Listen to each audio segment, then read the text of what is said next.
Accentuate the positive. Always look on the bright side of one bad movie at a time. Welcome to Your Movie Rocks, an alternate ending podcast where all movies are great movies.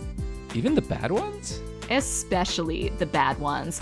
I'm your host, Mandy Albert, and my guest this month, after a very long break, is Brennan Klein. Brennan, how you doing? Hello. I am the It Follows monster of Tim. When he comes on, I come stomping into the place where he once sat. But yes, I am back. I'm so happy to be back. Do you do it very slowly and uneventfully while also possibly pissing yourself? Yes, and that's why it has taken me so long, and that's why you should be grateful that this is an audio medium and not smell-o-vision in some capacity. Indeed, and we're not going to think too hard about anything that was just said. Amazingly enough, too, given your typical oeuvre on the Alternate Ending podcast, we are not today talking about a horror movie. I like to shake things up sometimes.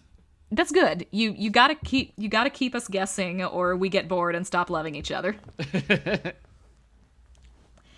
Anyway, if you are joining us for the first time, a little bit about how this particular show works. For every show, my guest assigns me a movie to watch, and we discuss the movie, just like the 10,000 other movie podcasts that you listen to, except that there's a catch. No matter what, I am only allowed to say nice things about the movie. My guest can say whatever they want, but me, only nice things. And furthermore, only sincere nice things, not I loved it when somebody's costume changed midway through a single shot. If I have nothing nice to say, I'm lying, because every movie does something right. So Brennan, can you tell us a little bit about the great movie that we are discussing this month on Your Movie Rocks? Okay, so I did not intend for this to be like a 2000s discomfort comedy double feature between this and The Hottie and the Naughty. That's just how it goes sometimes. Sometimes life just hands you combinations. Yes, but the movie we are discussing today is 2003's Marci X, a movie that you did not see in theaters because it made $1.7 million off a $20 million budget. Really? Yeah, it was grim. That's almost as good as The Hottie and the Naughty. Almost. It aspires to be The Hottie and the Naughty. But yeah, I picked this one. I mean, the comeback season 3 is going on right now. Lisa Kudrow is my number one. I would have a shrine of her in my closet if I was so inclined. She is the actress that I perhaps care about the most out of everybody in the world. And we all need one of those. Yeah, exactly. And this was I believe the movie that was really testing her mettle as a box office draw, just as Friends was ending. And this is why we do not have Lisa Kudrow as a lead actress in many movies. Oh, no.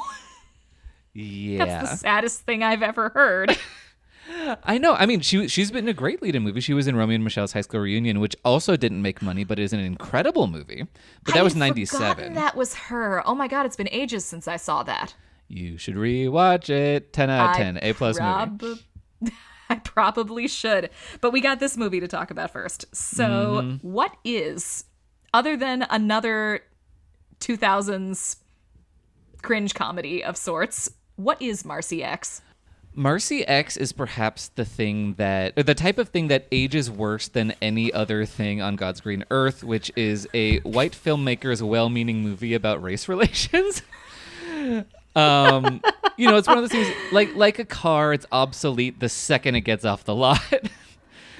But yes, should I give a brief plot synopsis? Is that what we're doing? Yes, go ahead and tell us a little more about this object that came into being. In brief, Marci Feld, played by Lisa Kudrow, is an heiress to a kind of vague business fortune. Her dad's a business guy. More specifically, a Jewish business guy. She comes from the kind of Jewish American princess milieu is the phrase that they really want you to have in your head. And her dad is played by the director, isn't he? Yes, the director Richard Benjamin, who is more of an actor than a director as far as stuff that I think people have heard of. He was in The Last of Sheila, which is maybe not the thing that people have heard of, but he was in Portnoy's Complaint, Catch-22. He's been in stuff. But anyway, So through a series of complicated issues that don't always make a lot of sense, his sprawling conglomerate owns a rap label that's kind of Death Row Records-esque. It's a gangster rap label of the early 2000s. It's run by a guy who is currently in prison. And there is a rapper named Dr. S, played by Damon Wayans. He is, I think, supposed to be an amalgam of Dr. Dre and P. Diddy. He's definitely an amalgam of Dr. Dre and something. Yeah, P. Diddy. There's a point where his name is written as a $sign. Yes. Is there anyone who was around in the early 2000s who had a $sign in their name? I'm certain there was, but this is where I guess this is your invitation for me to explain that I know almost nothing about the gangster rap culture of the early 2000s. Oh, good. That makes two of us. Okay, We're great. We're going to sound so great on this podcast. I'm not going to attempt to explain this, but yeah, this was an age where I was not really being exposed to pop culture or music in general. I was in third grade when this movie came out. I was not listening to Biggie and Tupac, and haven't really swung back around. If we're talking what this movie would probably call the ethnic music scene, by the time I got there, it was more R&B influence. Like we're looking at Tiny Tempa and Flo Rida, and that's the group of people that I know better than what this is doing. Yeah, I was just a very strange preteen child in the early 2000s, and I was listening to Queen and the Rolling Stones. Yeah. So I have no awareness of music as it existed in the early 2000s. Okay, so we are going to do our best with that. But yeah, he is definitely he's an amalgam of various rappers of the day, plus your sleep paralysis nightmare demons.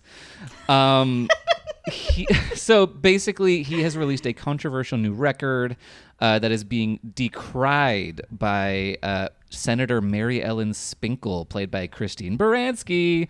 Played by very important actress Christine Baranski. Yes, one of many people that pops up in this movie that this can definitely be called a skeleton in their closets. So yeah, basically through the controversies around this one rap record, this threatens the entire company that Marci's father owns. Boycotts do work, apparently.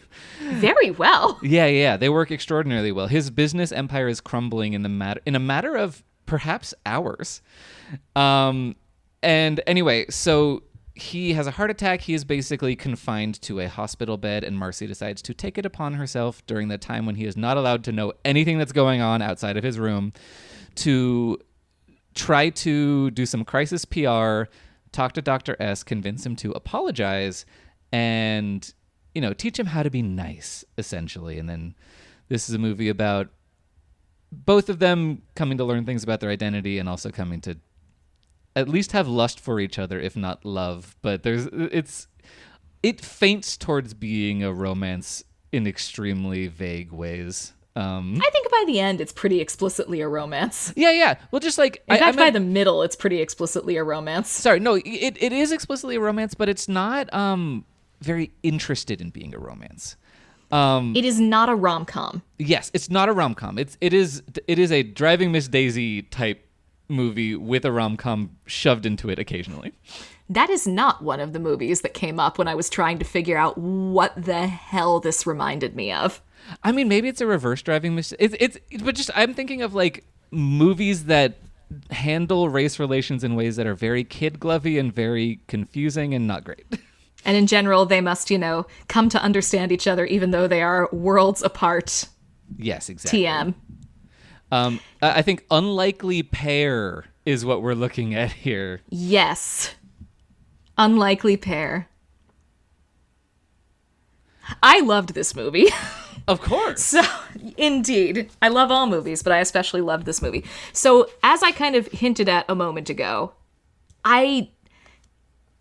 first of all, this has joined like my personal, I'm thinking of it as my zombies list. Ooh. In the sense that I will spend the rest of my life trying to figure out how self-aware this movie is. Because I suspect that the answer is not entirely not, but I'm not sure how self-aware it actually is. Yeah, I think diagnosing the percentage to which it is self-aware is incredibly challenging. You're right. Although it's a you're right, possible subject for a doctoral thesis. Let's put it that way. but there are major breadcrumbs that point to they're self-aware of certain aspects of what they're doing. Certainly.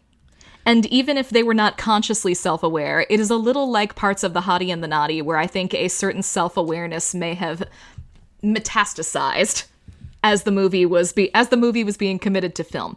But one of the things that was bugging me about it in the meantime was what it reminded me of, because I could tell it reminded me of something, but I couldn't figure out what it was. And the first thing I thought it reminded me of was The Birdcage. But I think that was just the presence of Christine Baranski in a small but memorable role. Like, there are still some similarities. There's a similar, like, background and clothing aesthetic, and we will get to the clothing in great detail later on. But beyond that, I think the similarities pretty much stop there. And I think as I was getting ready to record this, I finally figured out what it is. Ooh. The movie that this reminds me the most of is Under the Cherry Moon. Interesting. Which anybody who has read my raspberry picking columns will know that Under the Cherry Moon is a movie of which I am probably unreasonably fond. So it is a movie I very much enjoy being reminded of. If you are not familiar with Under the Cherry Moon, because again, like 12 people saw it when it came out, it was the very unsuccessful Prince-directed follow-up to Purple Rain.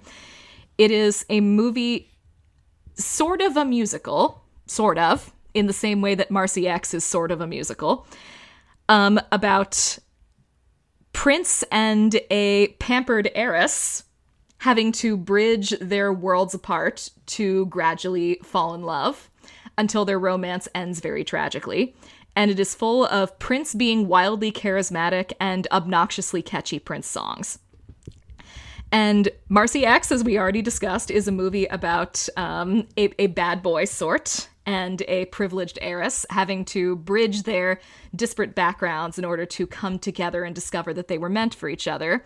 Full of far more charisma from Damon Wayans than I was expecting, and some obnoxiously catchy songs.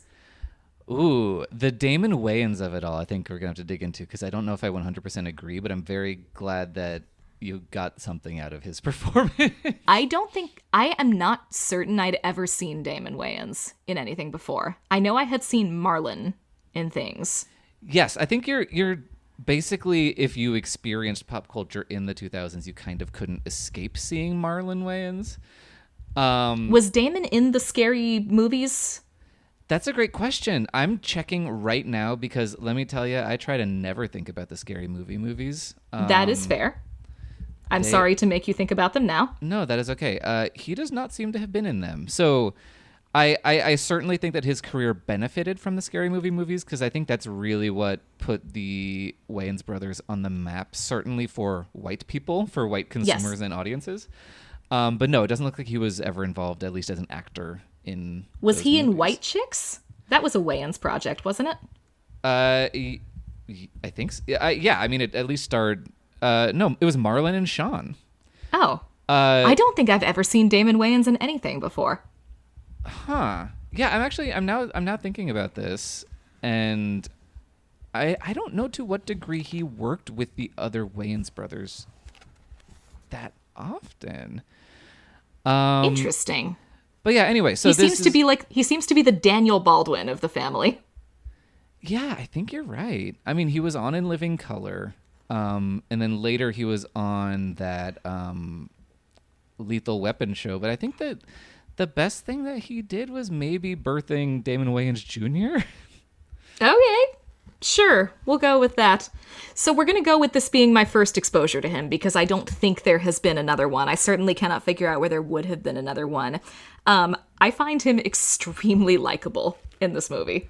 Okay, I think that's good. And I think the movie kind of needs that. For me, the roadblock between finding him likable or not, I could see him giving the shape of a likable performance. I could see why characters in the movie liked him.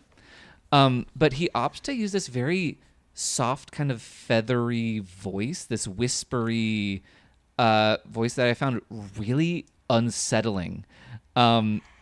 And this is part of why I can't figure out how self-aware the movie is, because clearly that was a choice. And it was a choice that the movie's creators allowed to continue throughout it.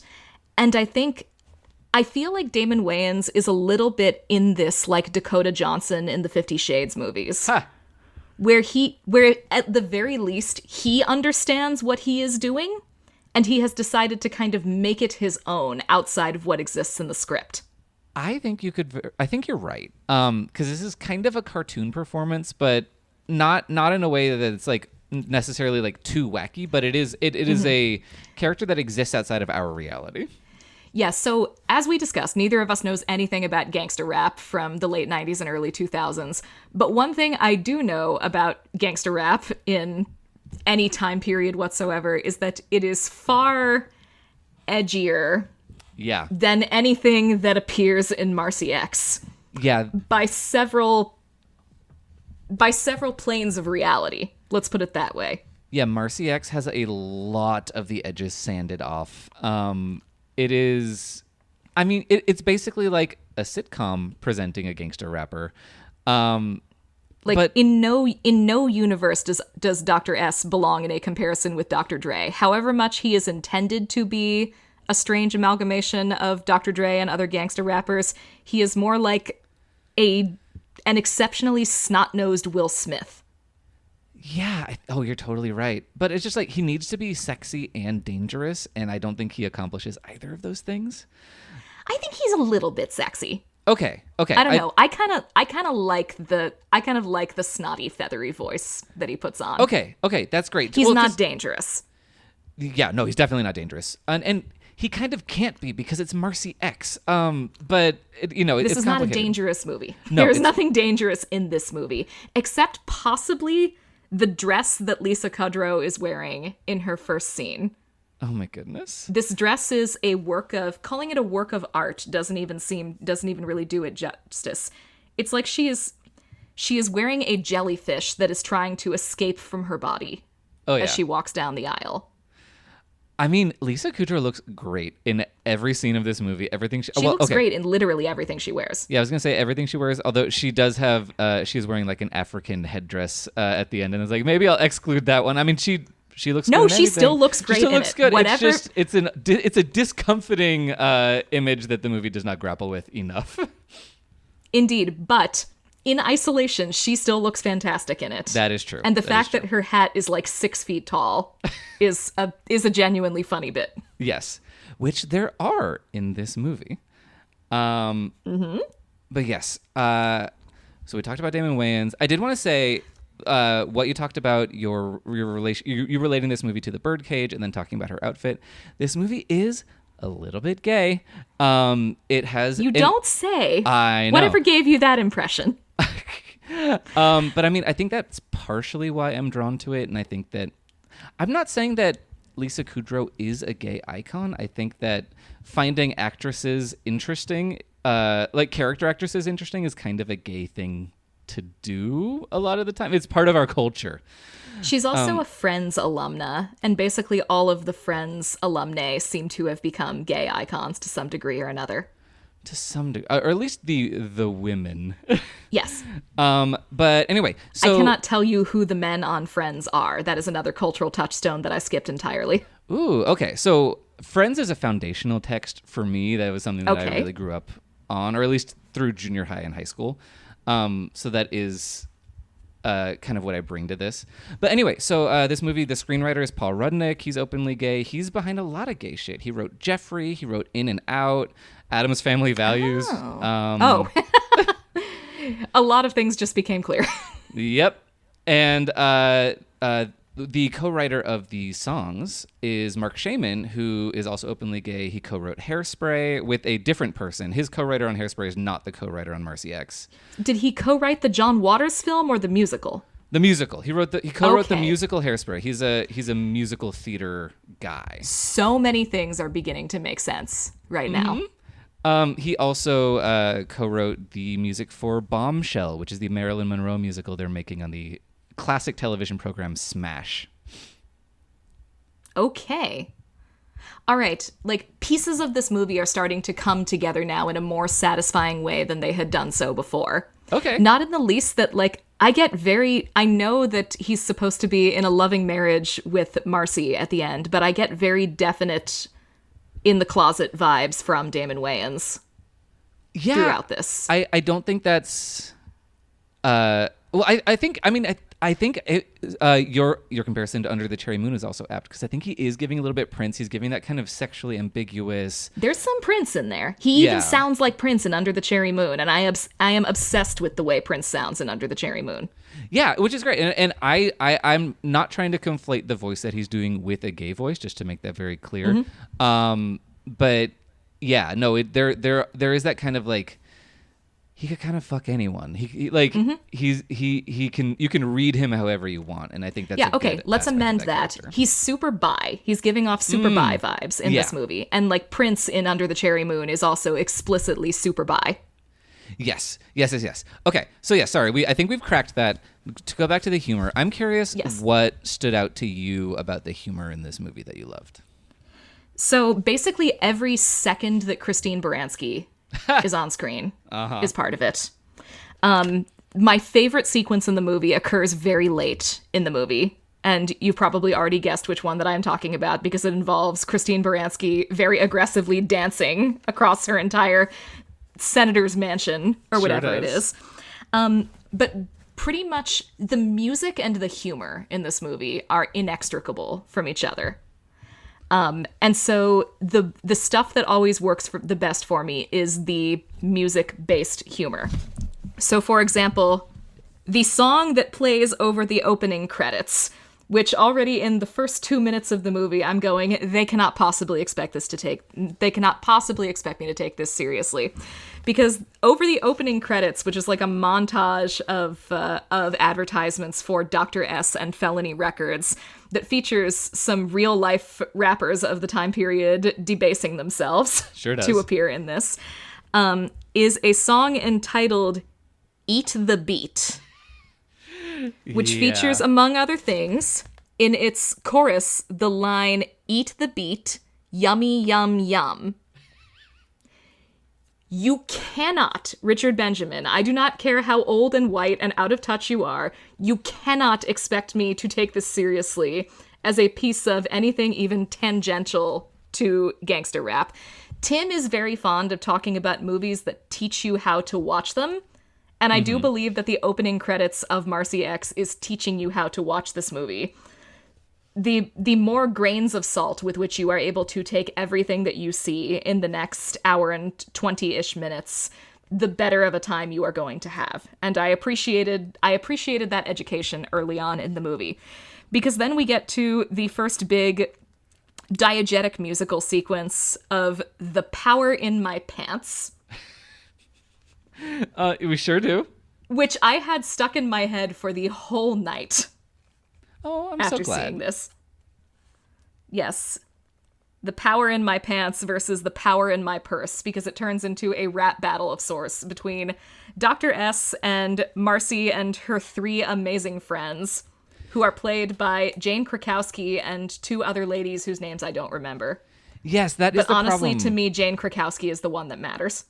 Yes, she is the one that matters, although the other women are, I believe, quite important in the Broadway scene. One is Cherie Renee Scott. Oh, who's an actual, like, Broadway lady. Yeah. She was the lead, at least in certain performances of the Women on the Verge of a Nervous Breakdown musical. She was also the lead for a while in the last 5 years. Yeah, so like she's quite important, and I believe the other character is Vianne Cox, who is a Tony-nominated actress. Okay, so these are important theater ladies, among other things.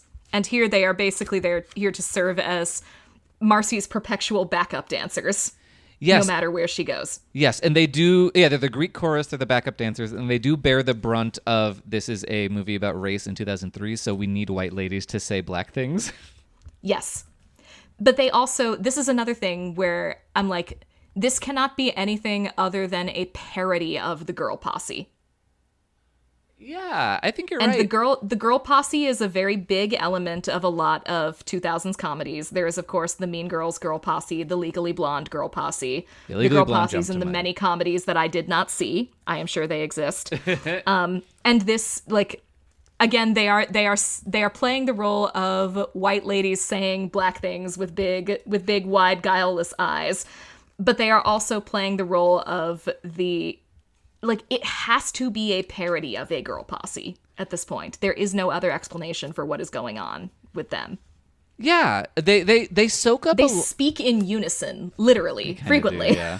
They take turns. They speak in unison. Yeah, they kind of also act to just soak up whatever's happening in the scene around them and just kind of digest and then regurgitate the themes of the satire of the moment. But yeah, I think the movie, I do agree. I think the movie doesn't 100% take them seriously. There's this one really nice moment where they're all standing up one by one and the score accentuates each time they stand up. Yep. It is having a nice bit of cartoon fun with them as well. Indeed. It is deeply unsubtle and very, very appealing to see on screen.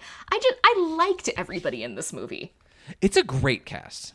I think Damon Wayans, I find Damon Wayans to be a problem in terms of, like, I don't think his character functions with the rest of it, but I think everyone is doing a good job at the thing that they're trying to do. Yes.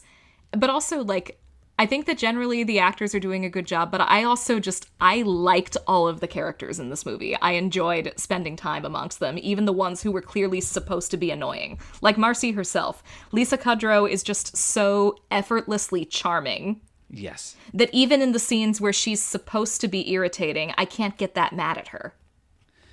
Yeah, which I think might be slightly a problem. I think Lisa Kudrow is great. I think she's so funny. And I think she really grounds the emotional scenes of Marci in a way that a lot of other actresses wouldn't. Especially the scene where she's coming out of jail and she's like, I don't have a skill. Like, I was like, I buy this. I really understand where she's coming from. Although at the same time, I kind of don't know if she gets Marci on the page. I think Marci is supposed to be a little more Paris Hilton. And Lisa Kudrow makes her such a charming and relatable character. Or at least, I don't know, maybe it's not that maybe she does get Marci on the page. I think that Marci, at least in the log line, like in the elevator pitch for this movie, she is Paris Hilton. But in the screenplay, she isn't. And I think there's a divide there that's never kind of bridged properly. Yeah, it's another aspect where, like, kind of like Dr. S, I think that the character that exists on the screen and the character that exists probably on the page are two different things. But I think that in both cases, it's a little bit less well-defined than what eventually ended up happening. I also kind of don't mind that. Yeah. To be fair, I love Marci. I really like her as a character. Yeah, because the character being constantly in flux does kind of become a part of her at some point. Yeah, she is seeking an identity. Because she is seeking an identity. She's not really... I don't get the impression that she's really, like, Paris Hilton level famous. Like, maybe the poor woman's Paris Hilton. But she is definitely, like, her job in life is to be daddy's little girl. Yeah. And especially now that daddy is out of the picture, she is seizing an opportunity to be something other than that and is having a bit of a difficult time figuring out what that thing needs to be. And so she latches on very hard to anything that breathes in her direction, be that a rapper or a fashion designer or a thug or anything else that happens to glance her way. Yeah, no, I think you're right. And I do. I mean, look, I'm in the bag for Lisa Kudrow. I think that what she's doing is phenomenal, and I do think that there are moments that are specifically satires of white rich socialites that land so well. Like, my favorite scene in this movie is the charity benefit that Marci hosts. It's you Jews, you wonderful Jews. Oh no, that's the like. Award ceremony at the beginning. Right. The one for the kids whose arms can't move. Yes, it's for Quinfida. It's children with no feeling in their arms. Yes, definite recall of the Arrested Development TBA benefit. Oh my goodness. Yeah, exactly. It's just, I mean, so she introduces the concept of children with no feeling in their arms, and then it just smash cuts to these two sad-looking children standing there with their arms drooping. Great visual gag. But then there's a one nurse. Of whom, by the way, is Zach Tyler Eisen, whom I only know for being the voice of Aang in Avatar: The Last Airbender. Oh my god, I did not know. two iconic roles. But there's a nurse. I believe he is retired from acting, so there will never be another. Oh no. But there is a nurse who's like poking them in the arms with a fork while the rich people clap. And I think that's such an incisive satire of how so much of what rich people do is exploitation dressed up as philanthropy. And performance dressed up as philanthropy. Yeah, it's so Schadenfreude. Like, it is like we are looking at something that's sad, but not too sad. And so we can feel better about ourselves for helping these people, and their pain makes us feel good because we're helping them by stabbing them with a fork to prove that they have problems. It's just that really speaks to me as a satire, and it's just such a funny image too. It was definitely more incisive than any of the satire involving, and let me be clear, I love the stuff involving Christine Baranski's character, but it is not particularly incisive satire. No, it's not. Except on one level. So we have already kind of discussed how this is not in any imaginable definition of the term gangsta rap. Like, it is very mildly snotty, like parent-friendly rap. However, it's rude. It is very mildly rude. Mm-hmm. Yes. There's the big, like, the one of the big musical showpiece of like I'm messing up my chronology here. There are two big musical showpieces of the back half of the film, one of which is the Senator Spinkle song that we will get to, and the other of which is the song about letting me love you in the butt. Yes. And we're wondering whether or not this is a gay movie. Yeah, but the very fact there's at least two, I think 3 canonically gay characters in the movie also, by the way. At least 4. Oh, okay, I guess, sorry, I'll let you go and then we can list them. Okay. I was thinking of all 4 members of Boys R Us. Oh, well, I don't know if they're canonically gay or if they're just very stupid. Fair. But there is the kind of PA who reacts to their gay song, who's definitely gay. There is the guy who ends Marci X's Power in My Purse rap by going, "I got the sun in the morning and the moon at night." Yep. And then Senator Spinkle's son, who's played by actual gay Andrew Keenan Bolger, who's also a Broadway guy. Okay. Yes, a lot of Broadway in this movie. Oh yeah, if you film in New York, you got Broadway people on hand. Fair enough. That's how you can tell that a show that's set in New York is actually shot in New York, is if all the guest stars are from Broadway.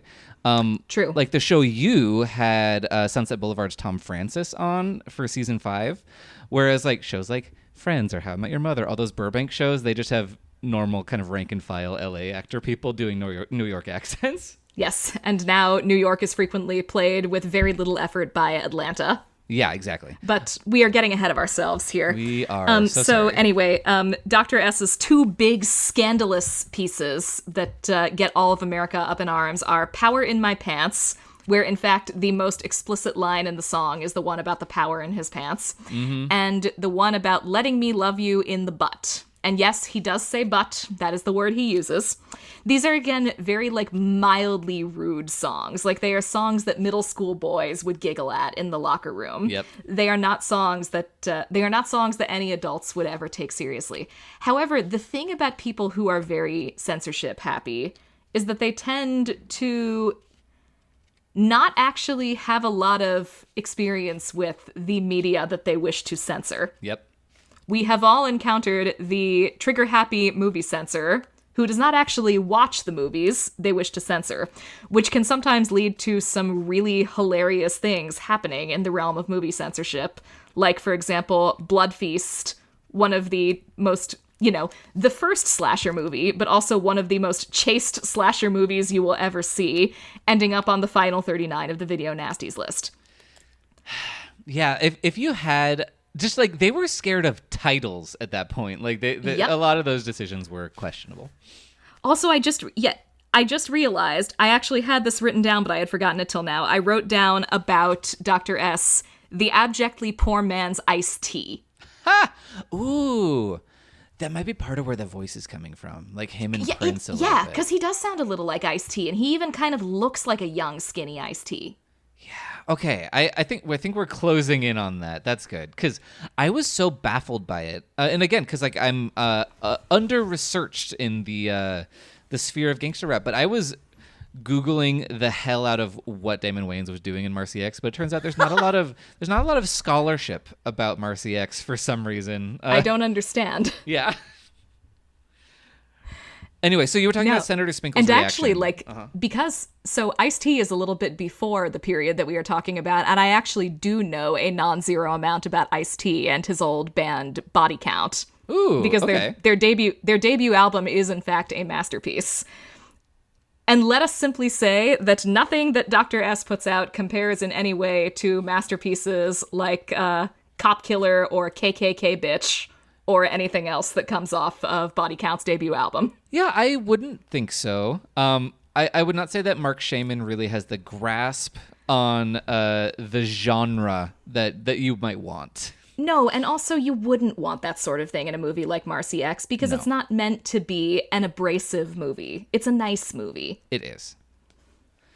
And so again, like I think they know that they did not correctly emulate gangster rap, and I think everyone is just kind of supposed to accept that and move along with it. Yeah, and it's in the meantime we can get in a few jabs at extremely prudish senatorial housewives who see the title of a song and think that they know everything about it that they need to know.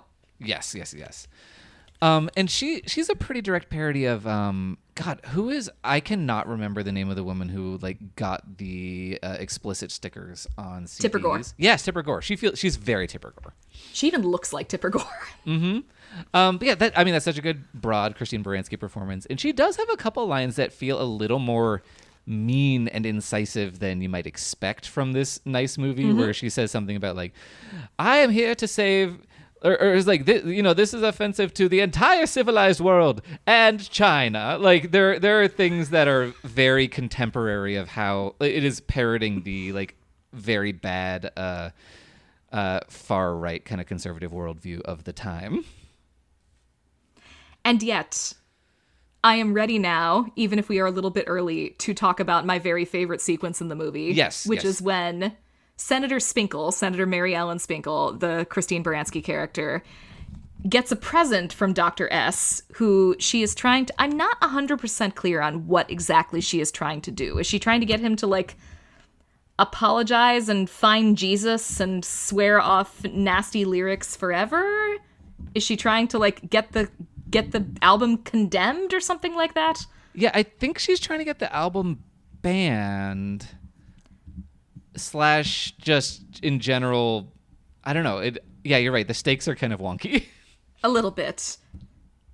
She wants bad things to happen to the album. That is what I am clear on. Yeah. And so very cleverly, Dr. S uncovers the ultimate revenge tactic here, which is that he records a campaign song for her.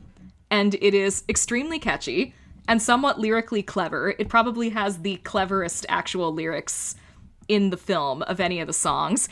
And Christine Baranski does this amazing, extremely sexually aggressive dance all across her house to this song. And then suddenly drops her charges, whatever they were, against Dr. S. Well, it's because she was recorded dancing to the song. She was filmed by her young son dancing to the song, and then they blackmail her into dropping the charges. But that is them kind of cutting through her boundaries and proving her hypocrisy. Indeed. I like to think that even if the video had not existed, she would have seen the light of her own free will and realized that she had been liberated by the power of Dr. S's pants at this moment. Perhaps. One can only hope. We have not even discussed Lisa Kudrow rapping, though. Yeah, I was going to say, you said the most clever lyrics are in the Spinkle song. I actually think a lot of the lyrics in Power in My Purse are pretty clever, specifically the Madonna's Vogue-esque breakdown of all of the purse designers that she likes. I think that's a pretty cleverly written sequence. That's like number 2. It may also just be that the songs in this movie are cleverer than I'm initially giving them credit for, because the 2 Boys R Us songs are also quite clever. Yeah, let's talk about Power in My Purse. Then we gotta talk Power in about My Boys Purse R first. Yes. Okay. Well, yeah. What's So your take on Power in My Purse? So Power in My Purse, among other things, the setup to Power in My Purse is amazing because Marci and her girl posse decide to crash a Dr. S concert to persuade him to apologize for, being himself. And through this, Marci ends up on stage in a move clearly intended by Dr. S to humiliate her because if she can't rap, she ain't real. Of course. And he certainly isn't going to apologize for any of this sort of thing. This is like the most old white man version of how inner city black folks talk. Oh, yeah. The concert itself is also kind of amazing because this is supposed to be like a seedy underground venue in Harlem of some sort. It is the most like bougie dressed audience, mostly black audience, but not entirely black. But they are like the most workplace conservatively dressed group of audience members at a gangsta rap concert you have ever seen. Yeah, and isn't it kind of just like it's kind of like a Broadway theater? Like they have those kind of plush red seats and the big proscenium stage. They're all sitting very politely in their plush red seats, and occasionally one of them calls somebody a hoe, but that's about the extent of the profanity or edginess or rebellion that we get from anybody in this audience. It's just like what a nice and I'm looking for an adjective here. What a nice, safe gangster rap concert we have here. It's very polite. It's polite. That's the word that I was looking for. Thank you. It's the most polite underground Death Row Records concert that we will ever see. So in fact, Marci ends up feeling quite at home here, and she and her girl posse show a talent for the rap battle, as it turns out, because they improvise Power in My Purse right up there, and in fact win over the crowd very nicely with it. Mm-hmm. They sure do. I will say, I think that this movie kind of almost has something in the sense that Marci X is feeling disempowered as a woman because her dad doesn't take her seriously as a business person. And she is connecting with the women in the crowd. It's the idea of intersectionality. It's like the idea that they also love their purses. Yeah, they also love their purses. But, black women are women.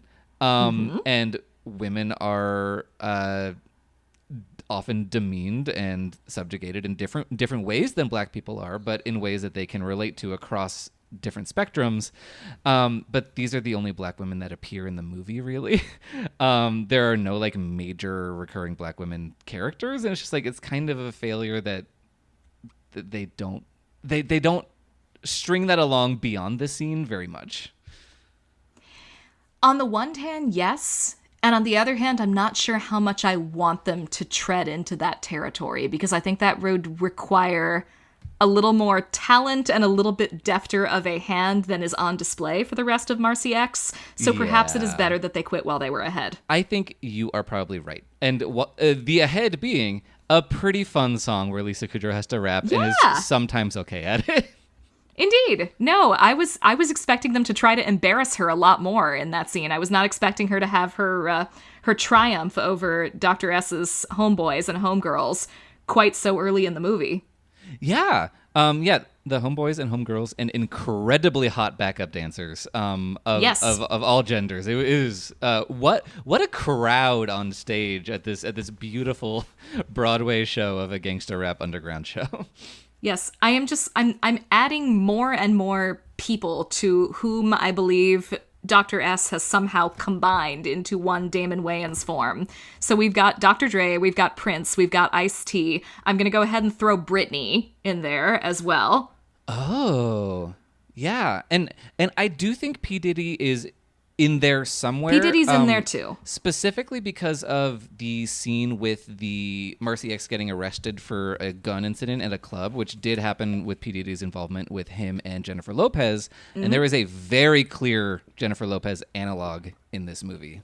Yes. A female music artist, Latina woman who is on the same record label, who is kind of in a promo relationship with him, and is one of the less functional characters, but she's definitely supposed to be J-Lo.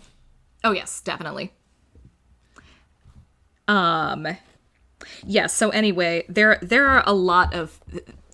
There's a lot combined into this strange hip-hop splatter painting that is Dr. S. But yeah, Power in My Purse is a fun, catchy song. It's got some cleverness to it. The musical performance by Marci's backup crew is also quite the benefit to that scene. Trio of actual Broadway divas. They bring it. And, like, I will still maintain that while they are all fabulous, Jane Krakowski is the consistent standout of the trio. And not just because she's the one that most people would recognize. Like, she's really, really good. She is, like, she might be the MVP in this movie.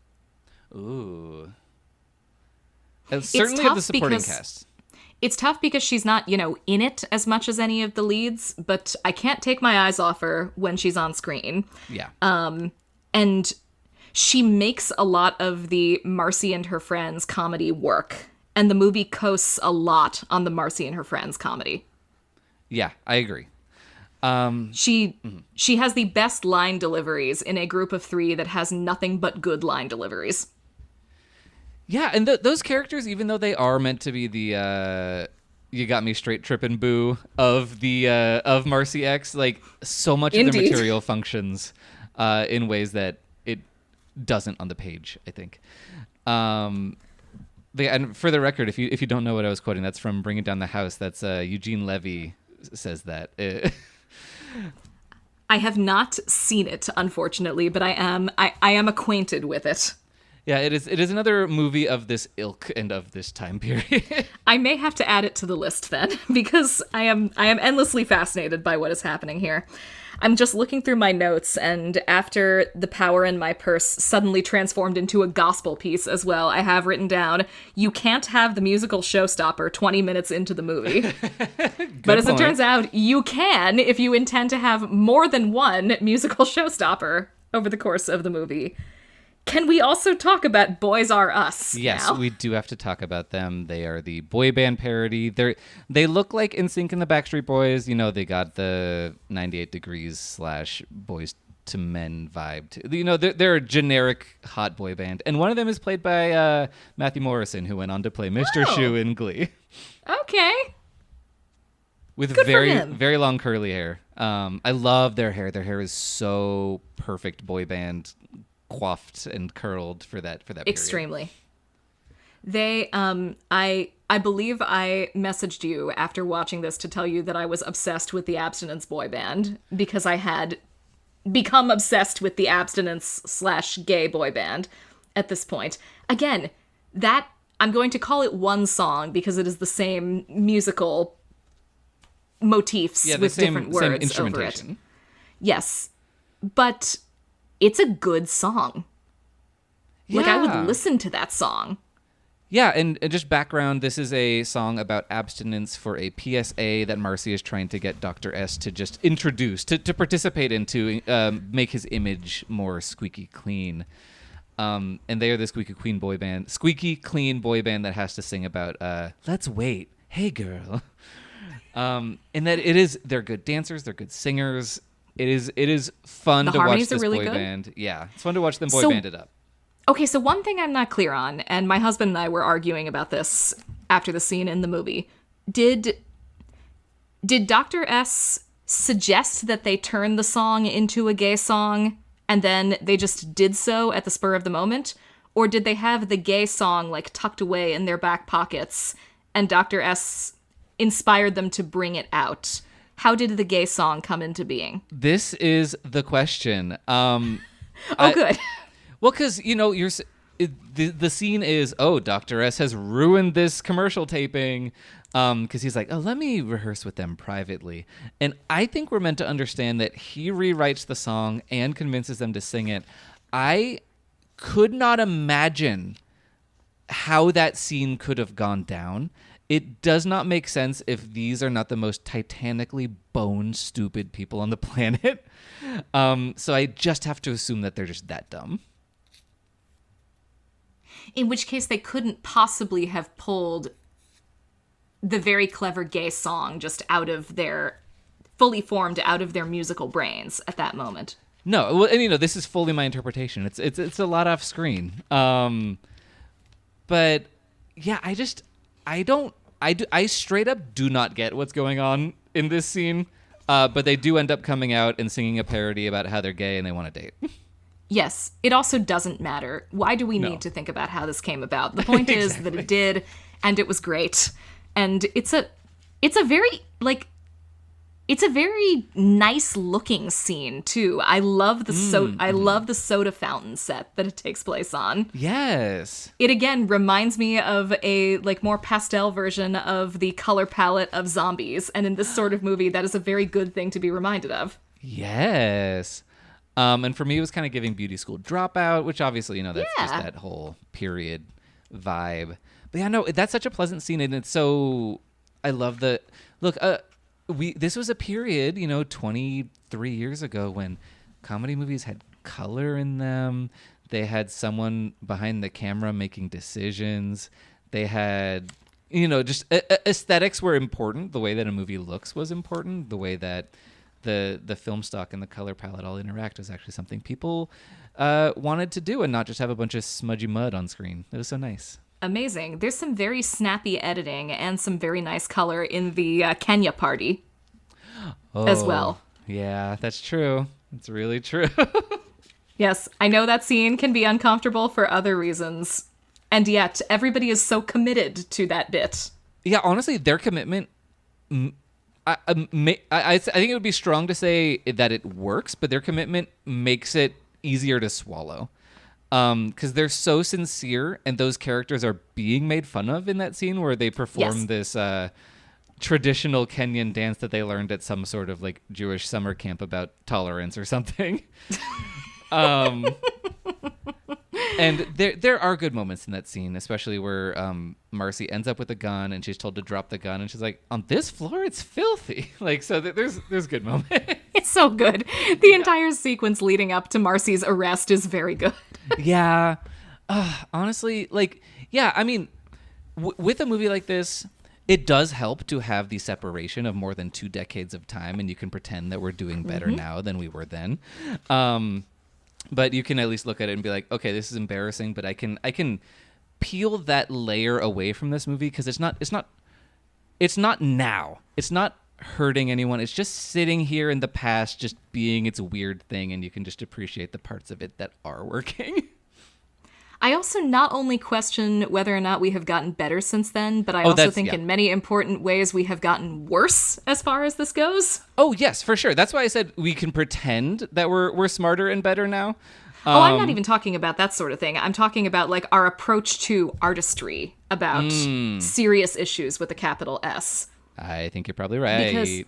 Because is a sincere yet flawed Pocahontas-type approach to all of the world's social problems actually any worse than, the extreme college lecture eggshell walk that seems to occupy every piece of movie and television that comes out that makes an attempt to grapple with the same sorts of things these days? Yeah, I would much rather watch Marci X than Green Book, say. So yeah, no. Indeed, they come from the same family of movies, and yet one of them is so much more fun and sincere and enjoyable than the other. Absolutely. But yeah, sorry. Was there? Sorry, I'm getting so distracted because it's such a kaleidoscope of things to talk about in Marci X. There are just things keep happening in this movie. This is another wonderful thing about it, is that it is only about, I want to say 85 minutes long, and during none of those 85 minutes is it ever boring. No, not for a second. Although I think maybe for me the third act was dragging a little bit because they kind of have a conclusion to the court sequence and then they go back to the court. So I was like, I wanted that to be a little snappier, but I think the scenes that are dragging it out are also pretty good scenes. There's a little bit of the camera is lingering too long in this spot in the back half of the movie. That is true. But even then, there was never a point where I was checking the time on the Amazon recording to see how much we had left. Yeah. And wait, so did your husband watch this whole movie with you? No, he walked in as I was watching the boy band sequence. Oh, okay, good. So he's just lucky. That's great. Yes. He just got very lucky as to the part of the movie that he saw. I have a bunch of like other totally random stuff written down. Yes. Like the fact that I will be thinking about the way that Damon Wayans says the words Siberian chinchilla for possibly months to come. Great. Yeah, no, he does have some good line readings. I don't mean to dump too much on Damon Wayans. I think the line reading that I would highlight, it's another animal, where he's visiting the imprisoned guy who runs the rap label, and the guy's like, dog, and Damon Wayans just goes, cat. And it's really good. It's really good. It shouldn't be as funny as it is because it's really stupid, but it's also really funny. Yeah, it's really funny because he makes it funny. That entire scene with him visiting visiting his producers in prison, when they all go, what do they hear about like Meg Ryan and Meryl Streep, and they all yell Meg Ryan in unison after he tells them that they've been watching Sleepless in Seattle together. yes, that's what it was. I forgot about that scene. Yes, no, that seems pretty good. Sorry, what else is on your list of just popcorn, of random stuff? One of the like tabloid or magazine covers about Marci and her potential relationship with Dr. S has a random headline also that reads "Why we need David Arquette." Oh yeah, that made me crack up. Yeah, that was another thing that really kind of sent me spiraling because I was like, this would be a Friends reference if this was a Courtney Cox movie because she was married to David Arquette at the time. But I was just like, but Lisa Kudrow's not really. It's too many degrees of separation. It just feels so random in a way that was really appealing. No, it's like they photoshopped part of a magazine cover and forgot to Photoshop out the line about David Arquette. Yeah, but I do need David Arquette. I relate to that. Indeed. And then also the closing credits sequence features just as wonderful a musical number as the opening credits sequence because Marci has found her calling in life, which is to be a wife to Dr. S, but also to be a fashion designer under the label Marci X, which has been embraced by everyone from the heiresses of the world to their brand new rap producer boyfriends who have just gotten out of prison. Yeah. Ooh, and actually, I think that's one of the ways that this movie is kind of incisive in what it's doing satirically. Because it draws a lot of parallels between the lives of these rich Jewish women and the lives of these black gangster rap guys. This starts in the scene where she and Dr. S are comparing outfits, and they're both wearing furs and jewelry. And it's like, we're dressed. You're dressed like my aunt, like yes. like we have that in common.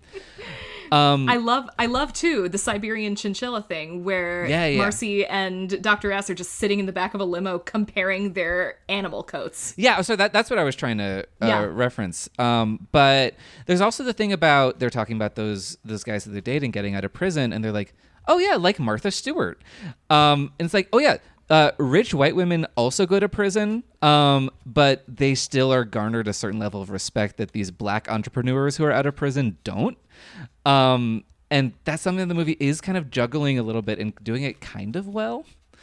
And also another thing that's crystallized in that closing sequence is that the costume design is really good in this movie. The costume design is so good. We talked about Lisa Kudrow's jellyfish dress, but all of her outfits in this are incredible. And all of Damon Wayans' outfits are incredible. Oh yeah, I really want to highlight. There's this one outfit that he's wearing. It's kind of it's a bandolier of bullets with like this giant zipper pole. The giant zipper, yes. Yeah, it's really cool. It's really fashion forward. It's really exciting. The things that people are wearing in this movie are really excellent.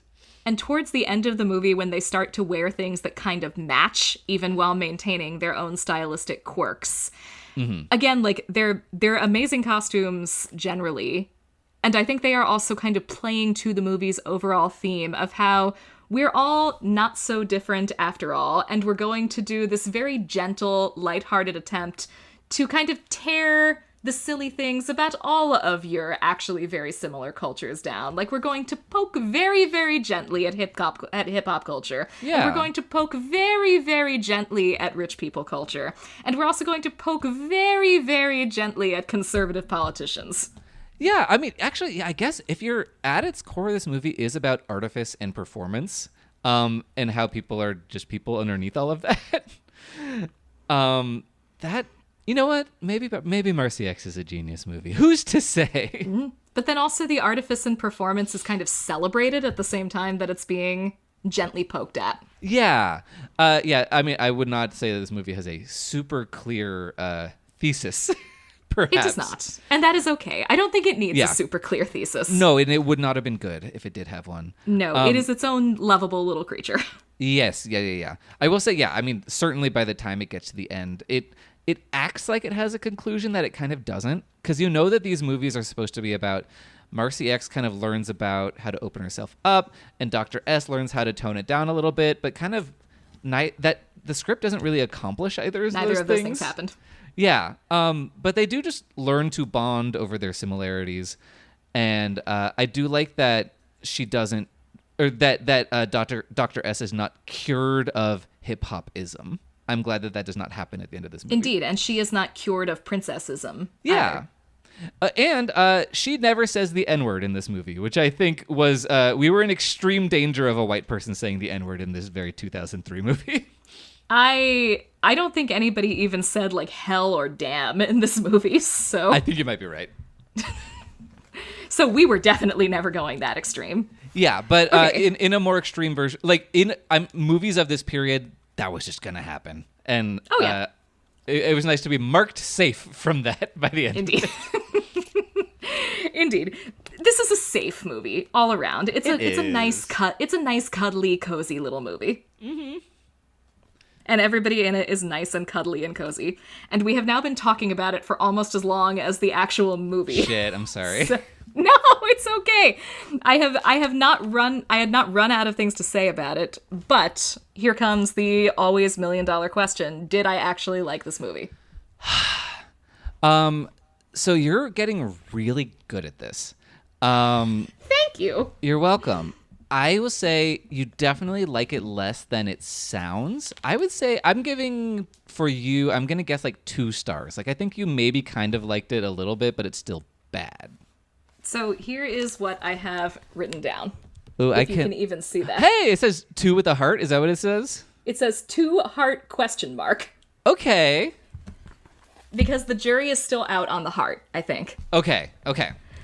Like, the movie's kind of a mess. Yes, it's very much a mess. We must not lie to ourselves about that. It's kind of a mess. It's not doing most of the things that it seems to think it's doing. Though, again, I will question for a very long time how aware it is that it's not doing those things. Mm-hmm. The only thing that, like, bothers me about it to any degree is, and this feels like a very odd thing for me to saying, but is the total lack of Jewish jokes.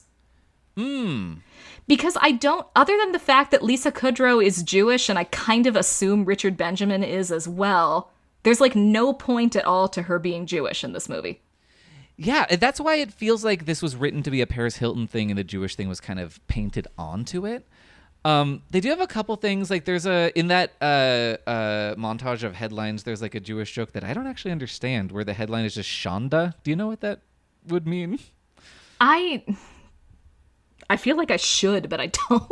Okay. Yeah, I don't know. I am, my last name might be Klein, but I am the least Jewish Klein on the planet. I've been whitewashed to hell, and I don't know that. Like, we have the Jewish awards ceremony at the opening, but they don't even go for any of the usual low-hanging fruit, like circumcision jokes. No, and I was kind of sitting here going, where's my circumcision joke? Yeah, like, I think we are blessed to not have circumcision jokes, but the idea, like, there should have been something. But, like, if you are going to poke very, very gently and lovingly at everybody else's culture, why am I being left out here, people? I demand to be included in the very slight and gentle takedowns of Marci X. But anyway, that was like, I don't have any major disappointments with the movie because I had no expectations of it going in. Ooh, had you heard of it before I brought it to the table? No. Okay, that's I was interesting. completely unaware of its existence. Great, okay, cool. So yeah, you had no expectations, and so they were not thwarted. Indeed. Yeah, like, this is not a masterpiece of craft on any level except for possibly costume design. Mm-hmm. But it is, it did not deserve to suffer in the way that it did. I don't think. Certainly not. And I don't think it is any more sweaty than a movie like Bringing Down the House, which, if I recall, did considerably better and came out the same year. That movie made $164.7 million. Good Lord. And like, I would watch this again every day of the week before I would ever pick up an American Pie property again. Interesting. I actually do kind of like American Pie, but that's my problem that's my cross to bear. Like, that's acceptable. We all have our quirks. Mm-hmm. But yeah, okay. I think I'm happy to have gotten you to where you are in terms of your appreciation of Marci X, which is probably the maximum amount that is safe for human consumption. I am pleased that I spent about 85 minutes watching this movie. If I had spent any more time watching the movie, I don't know how pleased I would have been.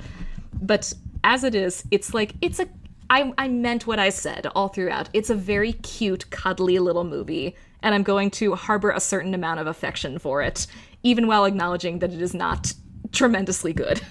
Well, that's great. That's what I was going for, because at least between this and The Bye-Bye Man, which is my other pick the last time I was on the show, I am trying to bring movies that I think are bad, but they're movies that I like. Mm-hmm. Like, I hold both of those things in my heart. It's very different from a bad, good movie. Yes. And I think that's why your show is so interesting, is that you get to dissect the things that are good about bad movies, and that's I appreciate just that. Like, we are not irony poisoned on this show. This is not about like ironically shitting on movies that we enjoyed, but it was entirely ironically. This is like, my affection for The Bye-Bye Man and probably for this are not nearly as ironic as they should be. Yeah, and we should let out that part of ourselves and celebrate it. Yeah, set them free. And I know we're wrapping up, but I just wanted to bring out one more joke that I just really liked. It is a great Damon Wayans moment. It is a great Lisa Kudrow moment. It might have been improvised, but when she's walking in backstage at his concert and he's doing a costume change, there is a part where he's adjusting something in his underwear, and he's like, he has his hand in his pants, and then he holds it up to Lisa Kudrow to sniff, and she just goes, "Oh, no, thank you." Which is just, that is a beautiful moment. It is such a tossed off gag. It's so excellent. That's true. Love was born in that moment. Yeah. Anyway, yes. So Marci X, thank you for coming on this journey, for allowing me to take you on this journey for your. Well, thank you for taking me on this journey. It has been a very good time, and I will continue to get songs from this movie stuck in my head at really awkward moments, like when I'm at work. Great. I wonder. And should not be singing them out loud. Probably not. But you probably would not get fired because they are, as we said, just because they are very, very tame. Yeah, I'm looking up if Marci X is on Spotify, and it is not. No! They need to change that immediately. They do. All right. Well, thank you, Brennan. Thank you, listeners, for going on this journey with us. I will see you next month, and in the meantime, catch the show next Tuesday with whatever nonsense we are up to then. Bye!